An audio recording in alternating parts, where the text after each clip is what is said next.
Hello बच्चों, आपका मेरे यूट्यूब चैनल में सॉल्यूशन पर स्वागत है। आज हम एचसीएफ यानी मैसे पे पढ़ेंगे। एचसीएफ को हाईएस्ट कॉमन फैक्टर भी कहते हैं। मान लीजिए हम दो संख्या 12 और 8 लेते हैं और इसका एचसीएफ हमें निकालना है, तो हमें पहले 12 का अभाज्य गुणनखंड करना होगा। 12 एक सम संख्या है, इसमें 2 का भाग चला जाएगा।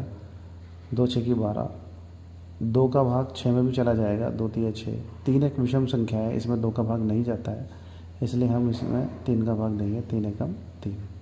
इसी तरह से अब हमने 12 के जो टुकड़े किए हैं इनको हम लिख लेंगे।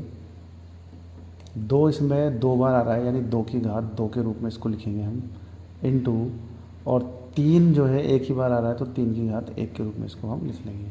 अगली जो संख्या है वो 8 है। अब हम 8 के अभाज्य गुणनखंड करेंगे। जब हम 8 के अभाज्य गुणनखंड करते हैं तो ये सम संख्या, इसमें 2 का भाग चला जाएगा, 2 का भाग देंगे। 2 चौको 8, 2 दूना 4 और 2 में 2 का भाग जाएगा एक बार, 2 एकम 2। तो 2 इसमें 3 बार आ रहा है, यानी 8 के लिए हम 2 की घात 3 लिख सकते हैं।